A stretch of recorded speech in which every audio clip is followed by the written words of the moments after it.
MissSimReno. If you are returning to the channel, welcome back. And if you are brand new, I am very excited that you decided to join me here today for another speed build. And we are back in Willow Creek. I am working on my save file. I am periodically jumping between builds that I just kind of get inspired to do that I think are going to be really fun, and working on decided lots for my saves. So this was one where I knew I wanted it to be a residential lot, and I wanted to use a lot of the items that we got with Discover University to kind of see how I could use them outside of Brightchester, and I thought Willow Creek was kind of a logical extension. Like Willow Creek or even Newcrest might work, I think, in my head. Of course, you can use these items in literally any world you want, but I thought it just kind of fit the vibe for both of these worlds. So I tried it out in Willow Creek, and I decided to build a colonial home.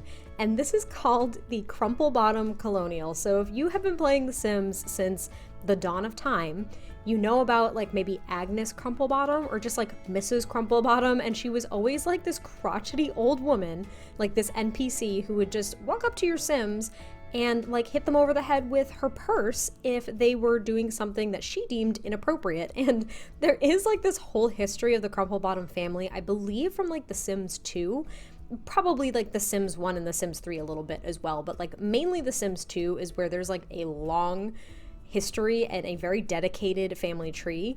So it's really interesting. I don't know a lot of it off the top of my head, like at all. I just remember playing that game and having this old crotchety woman come up to my Sims and just like whack them over the head with a purse. And I would always get super confused, like, what are you doing? Why are you doing this? You are just kind of mean and I don't understand what's happening. So I just thought it was kind of like tipping my hat to some Sims history. And this portion of the neighborhood, as you can see, the Goth family home is across the street. I was thinking this portion of like this neighborhood in Willow Creek was a little bit more historic, so these homes have been here maybe for a long time, outside of the Goth house maybe. I don't really know how long it's been here. Maybe a very long time, I honestly don't know, but I figured a colonial would be really, really beautiful in this part of Willow Creek, and I think I kind of nailed it. Like, I think it actually is decently pretty in this neighborhood. So you guys will have to let me know what you think, but I really liked the color scheme that I came up with and the variety of university items I was able to use in regards to build and buy. I wanted to use that bright blue swatch of that door because I was thinking of calling this colonial like the colonial with the blue door, like some kind of note of the color of the door or like the windows or something like that, because I thought it would be kind of cute. There was actually, I don't know if I've mentioned this before, but there was this paint store a few towns over from where I grew up, and I think it was just like a local little paint store, so you could go in and get like paint swatches and get your paint to like paint your house and stuff like that. And it was called the Paint Store with the Purple Door. I don't know if you guys have heard of it. I don't even know if it was a chain, but I used to pass it all the time when we would visit friends in another town. And I thought it was really cute, and it was like the first thing I thought of when I chose the blue door, was like trying to come up with some kind of rhymey name, and I couldn't come up with anything, and I thought that paying homage to Crumplebottom was kind of exciting enough for me, so I stuck with it. But the exterior is pretty much coming together at this point. I did use that hedge fence because I thought that that would look a little bit more fancy, a little bit more manicured, and for this portion of this neighborhood, I thought that that look kind of worked perfectly. So you guys will have to let me know if you think it does, because I always get concerned with that hedge fence that it's just too solid for something that is supposed to be alive. Like the hedge is way too manicured in a way, maybe. I don't know. It's like too sleek. And it looks really odd as an element in a game compared to if you saw a hedge like that in real life. So I was a little hesitant about using it, which is why I did those low-lying plants underneath it, just to add a little bit more dimension to it, give it a little bit more lift off the ground and stuff like that, make it look a little bit more wild, because it can't be perfectly manicured like all the time. So yeah, I don't know. I thought it was really nice. And in this backyard here, there was a little bit of room to play around. So I do put some gardening plots there and the little beekeeper, little beehive. And then I was like, wait a minute, this is the perfect opportunity to do another little gazebo. I think the last time I did a gazebo was for the Pancakes house, and that fit Eliza Pancake's personality perfectly, so I didn't hesitate there. But I thought this would be kind of a nice opportunity to do so. If it was a fancier historic home, I thought it would look really nice. I thought it would be something that would fit the family that I picture living here. So I actually have been starting to share little screenshots and snippets of families and or lots that can be anticipated in my save over on Twitter. If you guys don't follow me already, the name is MissSimReno over on Twitter. That is the handle. And I am sharing screenshots, like I said, of families, lots, and other things that you can expect to see in my save, because I'm not sharing every single build on YouTube.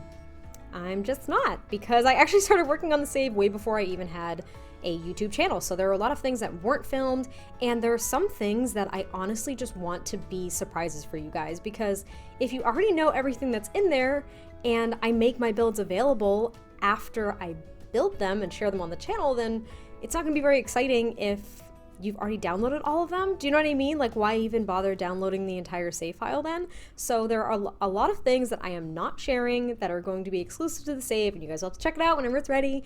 But I'm really hoping, I think I've mentioned this before, I'm hoping to release individual world saves. No, I don't know how to do that. I don't know if it's like the tray files. I don't know if I can like restrict the save file in some way, shape, or form to be exclusive to just one world. Like, I have no idea. I did a quick, very quick Google search on how to do this, and everything that was coming up was extracting a save file, which the save file will encompass every single world, like everything you have in that game. So it's not really gonna work if only one world is ready and I'm giving you guys like incomplete worlds all over the place, especially if you have all the packs. Like, that's gonna be a lot. So if you guys know how to extract an individual world save, that would be amazing. I'm gonna do some research as well, but like, if you know and you'd be willing to share that with me, that would be very, very cool. And now we are actually on the interior, and the floor plan was a little weird, but the family, that's what I was talking about. The family that I imagine living here is actually a young newlywed couple. And their names, because I did share their information over on Twitter already and on the Instagrams. Oh my god, the Instagrams too. Go ahead, follow me there. It's MissSimReno as well. I also have a Pinterest. Oh my god, I'm just plugging myself now. But I do have a Pinterest where I actually pin like a lot of my favorite custom content finds, as well as build inspiration. And I do like seasonal / holiday aesthetics for my own liking, and I figured I'd share them. But anyway, I am sharing all this information everywhere, and the family that lives here, their names are Viv. The full name is Vivian, I believe. Or did I do Viv? No, it's Viv and Thomas Dowell, I believe is their last name. It could be Drowell. I honestly could have messed it up. Anyway, they have a Afghan hound named Sherlock. He actually wears like this adorable little hat too. And it is just them, and they are very into lavish appearances, which is why they chose to buy this historic home across from the Goth family. And you can kind of see by the furnishings, like they've tried to get a lot of upscale things. A lot of the main areas where they might actually have company are somewhat lavish, yet comfortable, right? So like this living area here, they do have this nice fireplace, the nice little dining section, a beautiful portrait above the fireplace, and they have really nice furniture here too, and yet tucked away in the kitchen where they probably won't have a lot of company is actually rather simple. So they really want to kind of have the appearance of being wealthy, being very put together, yet they're not exceptionally well off. So Thomas is actually a lawyer. I believe he's a prosecutor. I think he got to that point in the career, which is like pretty outstanding. And that is of course one of the new careers we got with the Discovery University. And Viv, I believe, is a writer. I think she's in the writing career. However, she's also really into photography and painting, and she's looking to kind of write, you know, the best-selling novel as well. I have a lot of writers in my save. I'm trying to kind of keep that under control. Maybe this is like an aspiration of mine. I'm like rooted deep down. I have no idea. I'm really drawn to that, and I don't know why. But maybe she's not necessarily trying to be a writer, but she is in the writer career, and I think right now she's an advice columnist or something like that. She's not really high up in the career. She's really just kind of getting her feet wet and diving in, but she strives to basically be like the patron of the arts in all forms, and she's not quite there yet. She does have a studio though upstairs. It's very small, and now I will say I play tested it and it doesn't work. So if you have Sims that are, if they don't go on the markers, so I did put down the markers in this little quote-unquote studio, if they're not standing on the markers, when a Sim gets behind the camera, they won't be able to photograph them because there just isn't enough space for it, is what I'm assuming. But if they stand on the markers, your Sim can take pictures of them. So like it kind of sort of works, but she wasn't able to take a picture of herself with Thomas, for example, because they can't both stand on the markers and complete that action. it'll make sense if you play with it, but it's semi-functional, so I did keep it. But there is that upstairs. There isn't a second bedroom. This is just a 1-bedroom, 1.5 bath, or is it 2 bath? No, I ended up making it a 2 bath because downstairs, even though I don't have it on camera, I did put a bathtub because they have to be able to give Sherlock a bath. So I swap out, I believe it was just like a storage thing in the half bath downstairs, and I put a bathtub just so they could give the dog a bath. But we are actually almost done with the living room too, which as you can see is like semi-casual, semi-little lavish.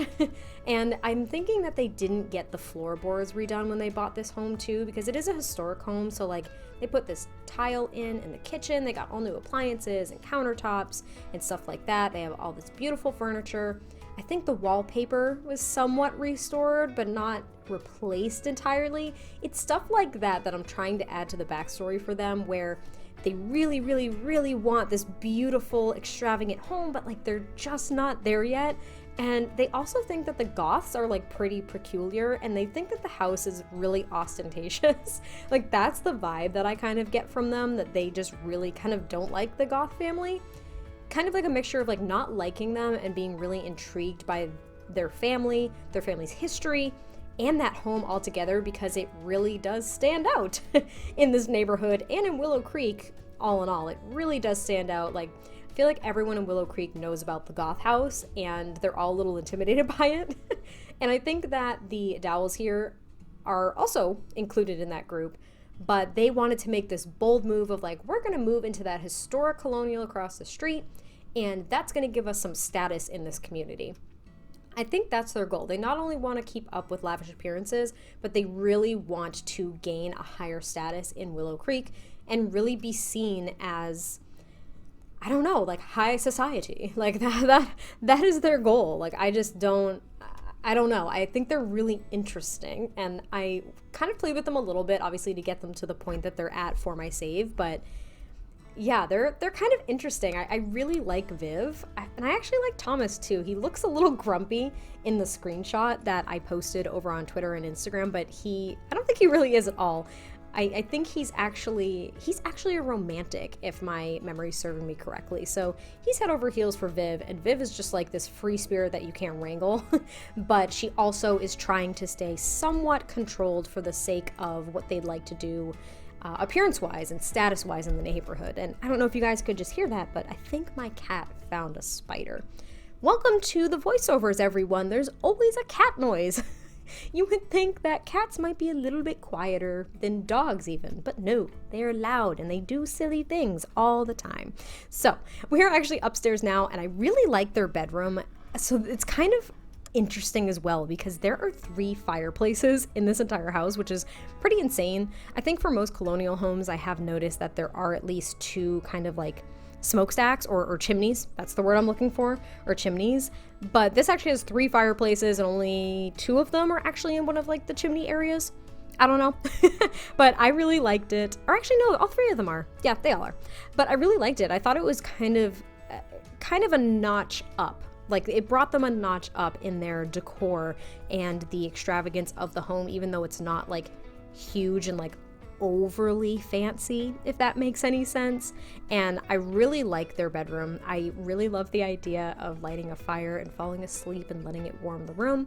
That is a fire hazard though. Do so at your own risk. I do put a fire detector or a smoke detector in their bedroom because I was really scared of that. I was scared of it catching like the rugs on fire and them being trapped in the bed because the fire cuts them off from the one exit from the bedroom, and they would just be stuck on the patio and burn, and that sounds horrible. So I didn't want that.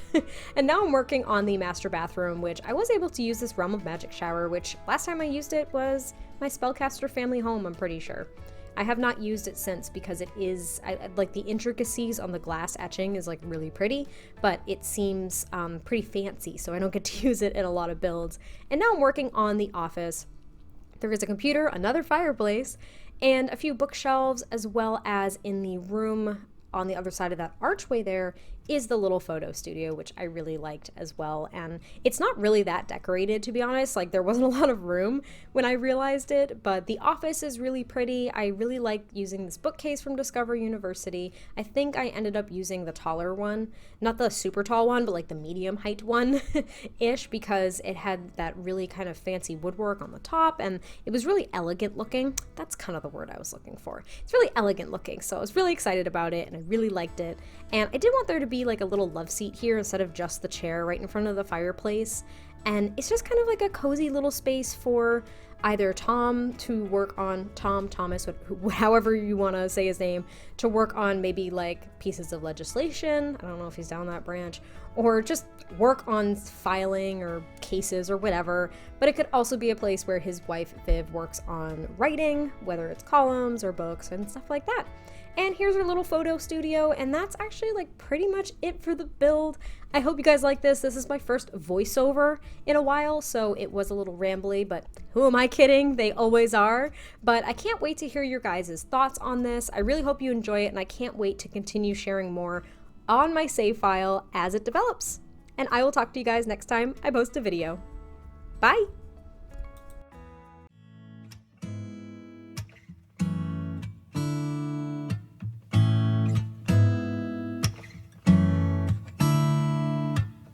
I feel it coming, I feel it taking control. It's the hurt I imagine from us to nothing. There's something missing you stole, and it's a little tragic. I know I'm better off living without your love, but time and again my thoughts go back to when we were crazy kids with a lot of feelings. I'm too proud to beg and too dumb for stealing. When I rode with you it was all downhill, and losing control was a part of that thrill. A part of me still wants you. A part of me still wants you. I've got my own place, an extra toothbrush as well, for someone you don't know of. But these are long days, and even though you can tell, there's something I can't get over. I know I'm better off living without your love, but time and again my thoughts go back to when we were crazy kids with a lot of feelings. Too proud to beg and too dumb for stealing. When I rode with you it was all downhill, and losing control was a part of that